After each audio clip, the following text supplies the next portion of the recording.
എളുപ്പമായിട്ട് പ്രിപ്പയർ ചെയ്തിരിക്കുന്ന ഒരു സിമ്പിളായിട്ടുള്ളൊരു കാരമൽ പുഡിങ്ങാണ്. ഇതിനകത്ത് കാരമൽ എങ്ങനെ ഉണ്ടാക്കുന്നത് കാണിച്ചിട്ടുണ്ട്. ആ കാരമൽ നമുക്ക് സ്റ്റോർ ചെയ്ത ഒരുപാട് കാര്യങ്ങൾക്ക് യൂസ് ചെയ്യാം. വളരെ 3 ഇൻഗ്രീഡിയൻസ് കൊണ്ടൊരു ചെറിയൊരു പുഡിങ്ങാണ് ഉണ്ടാക്കിയിരിക്കുന്നത്. നിങ്ങൾ എന്തായാലും കാണുക. ഇഷ്ടമാകുന്നുണ്ടെങ്കിൽ തീർച്ചയായും സബ്സ്ക്രൈബ് ചെയ്യാൻ മറക്കരുത്. നമുക്ക് കാരമൽ പുഡിങ്ങിന് വേണ്ട ആവശ്യമായ സാധനങ്ങൾ എന്തൊക്കെയാണെന്ന് നോക്കാം. ഓക്കെ, അപ്പോൾ നമ്മുടെ വെറും 3 ഇൻഗ്രീഡിയൻസ് കൊണ്ട് നമുക്ക് എങ്ങനെ ഒരു കാരമൽ പുഡിംഗ് ഉണ്ടാക്കിയെടുക്കാമെന്ന് നോക്കാം. അതിന് വേണ്ട ഇൻഗ്രീഡിയൻസ് ആണ് ഞാൻ 3 മുട്ട എടുത്തിട്ടുണ്ട്. പിന്നെ ഞാൻ ഈ പഞ്ചസാര പകുതി കാരമലാക്കാനും പകുതി പുഡിങ്ങിന് വേണ്ട മധുരത്തിനും കൂടാണ് എടുത്തേക്കുന്നത്. ഒരു 5 ടേബിൾ സ്പൂൺ പഞ്ചസാരയും കൊണ്ട് ഞാൻ അതൊരു കാരമൽ പേസ്റ്റ് ഉണ്ടാക്കും. ബാക്കി ഒരു 4 ടേബിൾ സ്പൂൺ പഞ്ചസാര നമുക്ക് ഇതിനകത്ത് മിക്സ് ചെയ്യുമ്പോൾ പുഡിങ്ങിന് ആവശ്യമായിട്ടുള്ള മധുരത്തിനുള്ള പഞ്ചസാരയും കൂടാണിത്. പിന്നെ 1 ഗ്ലാസ് പാല്, പിന്നെ നമുക്ക് ഒരു മുട്ടയുടെ ആ ഒരു മണോ ഇതൊന്നും നിൽക്കാതിരിക്കാൻ ഒരു ടേബിൾ സ്പൂൺ വാനില എസൻസ്. അപ്പോൾ നമുക്ക് ഇത്രയും കുറഞ്ഞ സാധനം കൊണ്ട് നമുക്ക് എങ്ങനെ വളരെ ടേസ്റ്റി ആയിട്ട് കാരമൽ പുഡിംഗ് ഉണ്ടാക്കാം നമുക്ക് നോക്കാം. നമുക്ക് ആദ്യ സ്റ്റെപ്പായിട്ട് കാരമൽ ഉണ്ടാക്കാനായിട്ട് ഒരു ചൂട് കട്ടിയുള്ള ഒരു പാത്രം എടുത്തു ഗ്യാസിൽ വെച്ച് കത്തിക്കുക. ഈ പാത്രം നന്നായിട്ടൊന്ന് ചൂടായി വരുമ്പോഴത്തേനും നമുക്ക് കാരമൽ പേസ്റ്റിന് ആവശ്യമായിട്ടുള്ള പഞ്ചസാര ഇട്ട് കൊടുത്ത് നന്നായിട്ട് ഇളക്കി കൊടുക്കുക. കരിഞ്ഞ് പോകുന്നതിന് മുമ്പ് നിങ്ങൾ പ്രത്യേകം ശ്രദ്ധിക്കണം. ഒരു ലൈറ്റ് ബ്രൗൺ കളർ ആകുമ്പോഴത്തേന് ഒരു 2-3 ടേബിൾ സ്പൂൺ വെള്ളം ഒഴിച്ച് കൊടുക്കുക. എന്നിട്ട് നന്നായിട്ട് മിക്സ് ചെയ്യുക. ഒത്തിരി ഡ്രൈ ആവാതെ ഓഫ് ചെയ്യുക. അപ്പോൾ നമ്മൾ ഒരു പാത്രം വെച്ചു. ഇനി അതിനകത്തോട്ടൊരു 5 ടേബിൾ സ്പൂൺ പഞ്ചസാര ഇട്ട് കൊടുക്കാം.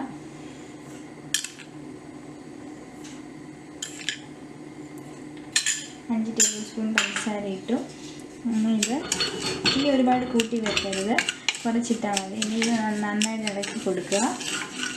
ഇത് ഉരുക്കി കഴിയുമ്പോൾ ഞാൻ എൻ്റെ കറക്റ്റ് പരുവം കാണിച്ചു തരാം.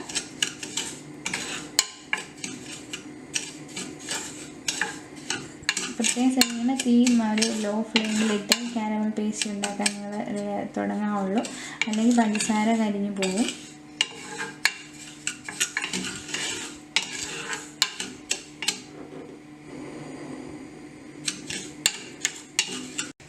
അപ്പം നമ്മളിട്ട് 5 ടേബിൾ സ്പൂൺ കാരമൽ പേസ്റ്റ് ഉണ്ടാക്കുമ്പോൾ ഇത് നമ്മൾ പകുതി നമ്മൾ പുഡിങ്ങിൽ മിക്സ് ചെയ്യും. ബാക്കി ഉള്ള പേസ്റ്റ് നമ്മൾ കാരമൽ ഫ്രിഡ്ജിൽ വെച്ച് സെറ്റ് ചെയ്യാൻ നേരം നമ്മൾ ബാക്കി ഒഴിക്കും.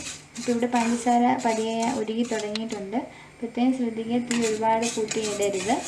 ഇനി ഇത് ഉരുകി നല്ല വാട്ടർ പോലെ ആവണം. നല്ല വെള്ളം പോലെ ആകുമ്പോൾ ഒരു ലൈറ്റ് ബ്രൗൺ കളർ ആകുമ്പോഴത്തേനും നമുക്ക് ഒരു 2-3 ടേബിൾ സ്പൂൺ വെള്ളം ഒഴിച്ച് കൊടുക്കാം.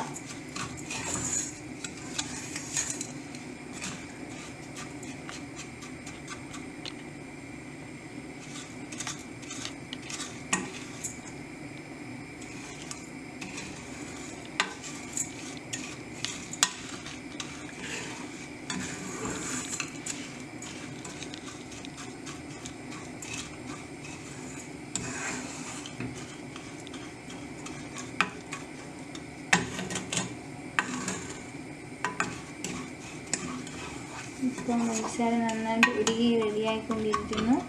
പ്രത്യേകം ശ്രദ്ധിക്കുക, ഒത്തിരി ബ്രൗൺ കളർ ആയിക്കഴിഞ്ഞാൽ കാരമൽ അങ്ങ് കട്ടിയായി പോകും.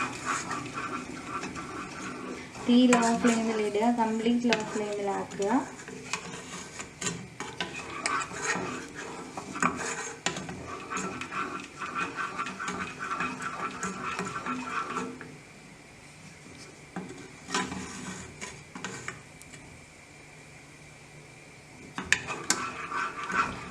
ലൈറ്റ് ബ്രൗൺ കളറായി വരുന്നുണ്ട്. ഇനി നമുക്കിതിനകത്തൊരു 3-4 ടേബിൾ സ്പൂൺ വെള്ളം ഒഴിച്ച് കൊടുക്കാം.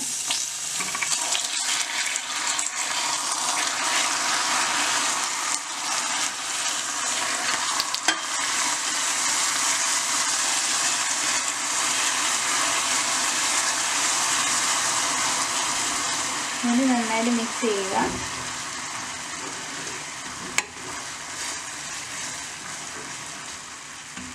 ഇതിനി നന്നായിട്ട് ഉരുകി വെള്ളം പോലെ ആകും. നിങ്ങളിത് കട്ടിയായ നമുക്ക് പേടിക്കേണ്ട, നന്നായിട്ട് മിക്സ് ആയിക്കോളും.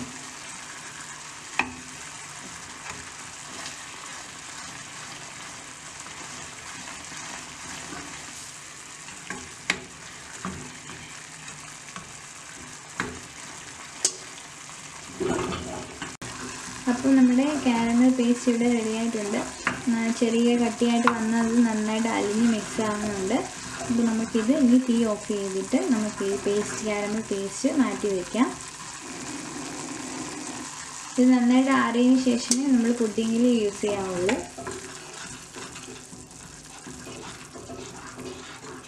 പിന്നെ നമുക്ക് ഈ കാരമൽ പേസ്റ്റ് മാറ്റി വയ്ക്കാം.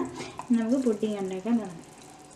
ഇനി നമുക്ക് മുട്ടയും ബാക്കിയുള്ള പഞ്ചസാരയും കൂടി ഒരു ഹാൻഡ് ബീറ്റർ യൂസ് ചെയ്ത് നന്നായിട്ട് ബീറ്റ് ചെയ്തെടുക്കാം. അതിനായിട്ട് ഒരു പുഡിങ് സെറ്റ് ചെയ്യാനുള്ള ഒരു പാത്രം എടുത്തു.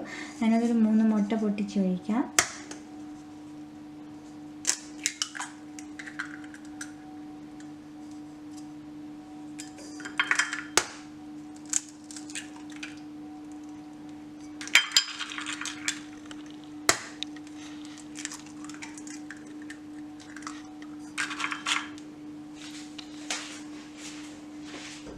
ബാക്കിയുള്ള 3 ടേബിൾ സ്പൂൺ പഞ്ചസാര നമുക്ക് ഈ മുട്ടയ്ക്കകത്തോട്ട് മിക്സ് ചെയ്യാം.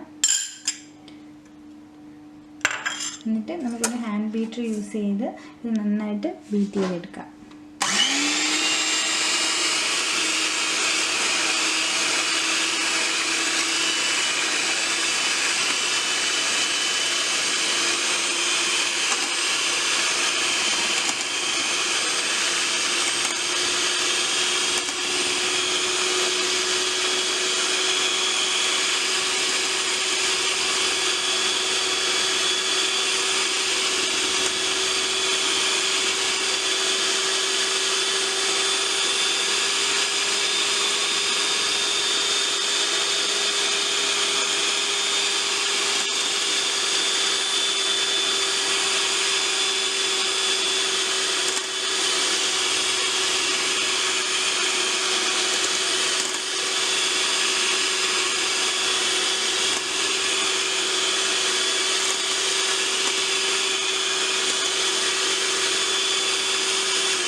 അപ്പോൾ ഞാൻ ഇവിടെ മുട്ട നന്നായിട്ട് മിക്സ് ചെയ്തെടുത്തിട്ടുണ്ട്. ഇനി നമുക്ക് നമ്മൾ എടുത്ത് വെച്ചിരിക്കുന്ന വാനില എസൻസിനകത്തുനിന്ന് ഒരു ടേബിൾ സ്പൂൺ വാനില എസൻസ് ചേർത്ത് കൊടുക്കാം.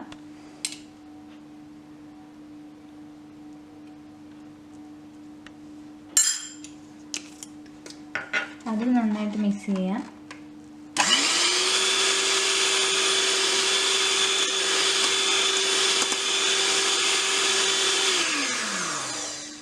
ഇതിനകത്തോട്ട് നമ്മൾ എടുത്ത് വെച്ചിരിക്കുന്ന 1 കപ്പ് പാല് ചേർത്ത് കൊടുത്ത് അത് നന്നായിട്ട് യോജിപ്പിച്ചെടുക്കാം. 3 മുട്ട ചേർത്താലേ നമ്മുടെ പുഡിങ് നല്ല തിക്കായിട്ട് വരത്തുള്ളൂ. ഇപ്പോൾ നമ്മൾ മുട്ടയുടെ എണ്ണം കുറയുന്നതിനനുസരിച്ച് പുഡിങ്ങിൻ്റെ കട്ടിങ് കുറയും. അപ്പം നല്ലതായിട്ട് ഇതിനകത്ത് മുട്ട ചേർക്കാൻ ശ്രദ്ധിക്കുക. പഞ്ചസാര നമ്മളിട്ട പഞ്ചസാര പൊടിച്ചും വേണം നിങ്ങൾക്ക് ഇടാം. അപ്പോൾ പെട്ടെന്ന് അടുത്ത് കിട്ടും. നിങ്ങളുടെ പുഡിങ്ങിന് ആവശ്യമായിട്ടുള്ള മധുരം ഉണ്ടോ എന്ന് നിങ്ങൾക്ക് നോക്കാം. മധുരം കുറവെന്ന് തോന്നി നിങ്ങൾക്ക് വീണ്ടും ആഡ് ചെയ്ത് കൊടുക്കാം. ഇവിടെ ഇപ്പോൾ ഞാനൊരു 3 ടേബിൾ സ്പൂൺ മധുരം ആഡ് ചെയ്തിട്ടുണ്ട്. അത് ആവശ്യത്തിനുണ്ട്. അങ്ങനെ നമ്മുടെ കാരമൽ പുഡിങ്ങിൻ്റെ ആദ്യത്തെ സ്റ്റെപ്പ് കഴിഞ്ഞു. ഇനി ഇത് നമുക്കൊരു ഇഡ്ഡലി പാത്രത്തിനകത്ത് വെള്ളം ഒഴിച്ചിട്ട് വേണം നമുക്കിത് ആവി കയറ്റി വേണം നമുക്കിതെടുക്കാൻ. നമുക്കിനി ഒരു ഇഡ്ഡലി പാത്രം വെച്ച് അതിനകത്ത് വെള്ളം ഒഴിച്ച് വെള്ളം തിളയ്ക്കുമ്പോൾ ഇത് ഒരു ഫോയിൽ പേപ്പർ ഇട്ട് പൊതിഞ്ഞ് ആ വെള്ളത്തിൽ ഡയറക്റ്റ് ഇറക്കി വെച്ച് ഒരു ½ ആൻ അവർ ഇത് സ്റ്റീം ചെയ്ത് വേണം പുഡിങ് റെഡിയാവാൻ. ഇനി നമുക്ക് ഒരു ഫോയിൽ പേപ്പർ യൂസ് ചെയ്ത് നന്നായിട്ട് അടയ്ക്കുക. ഒട്ടും വെള്ളം കയറാത്ത രീതിയിൽ നന്നായിട്ട് അടയ്ക്കണം.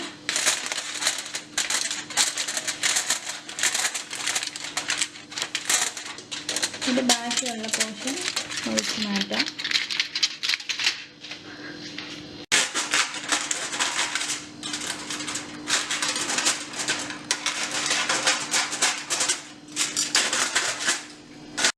അപ്പം ഞാനിതൊരു ഫോയിൽ പേപ്പർ യൂസ് ചെയ്ത് ഇതിൻ്റെ അടപ്പ് നന്നായിട്ട് സീൽ ചെയ്തു.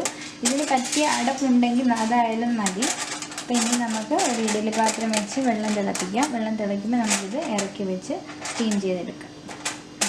അപ്പം നമ്മൾ പുഡിങ് വെക്കാനായിട്ട് ഞാനൊരു ഇഡ്ഡലി പാത്രം വെച്ചു. അതിനകത്ത് ആവശ്യത്തിന് വെള്ളം ഒഴിച്ചു.